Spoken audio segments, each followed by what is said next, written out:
Hi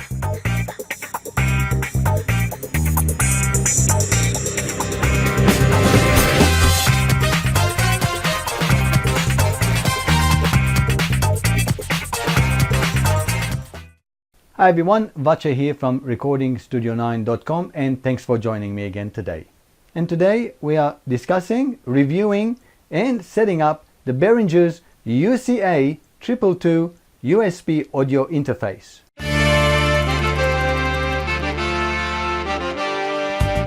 So here are all of the gears that we have. I've got my Behringer UCA222 and the manual that came in this bag. I will show you how we're going to connect all of this together and then plug it in and make it work. Oh, before I also forget, I have my headphones. These are my Sennheiser HT201 general purpose headphones, and that's what I'm going to use for listening purposes. So let's get on with it. So here is my mixer, the 502 USB. Even though it is USB, we are not connecting USB for this demonstration. Here is my UCA222. Here is my RCA cable that I'm going to be using. And I have my microphone, the Behringer XM8500, which is a dynamic microphone, so we will not require any phantom power. Here is my XLR microphone.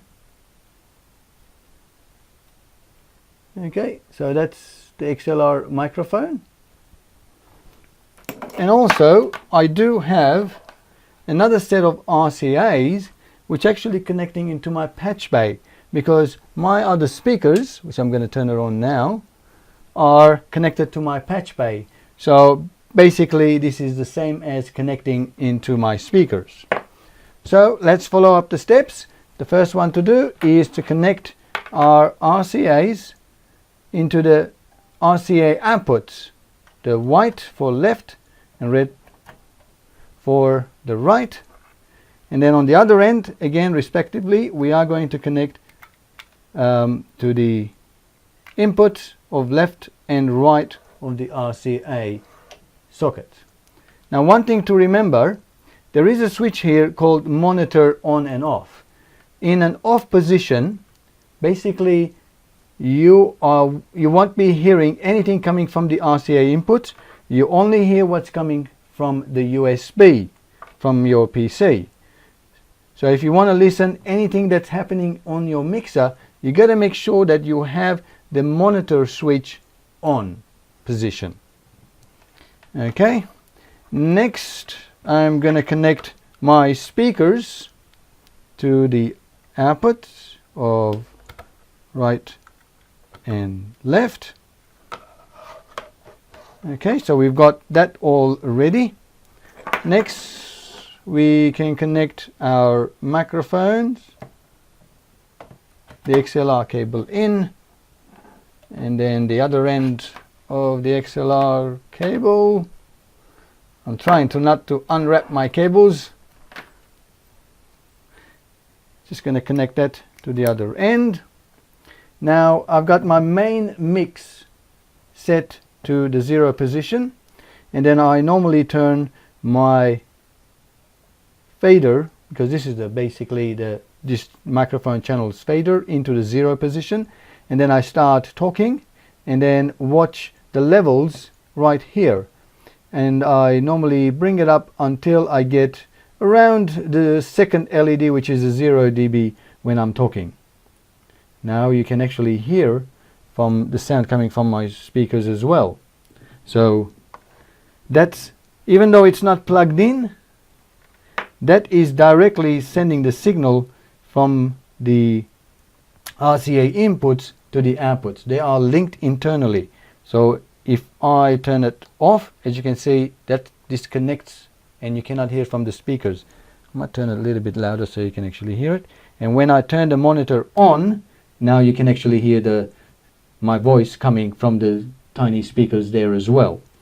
Okay, even though it's not plugged in, because that's a direct connection, it does not require any power. So now I have my voice coming from the speakers.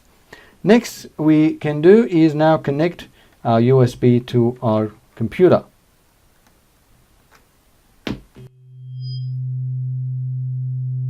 That may be too loud.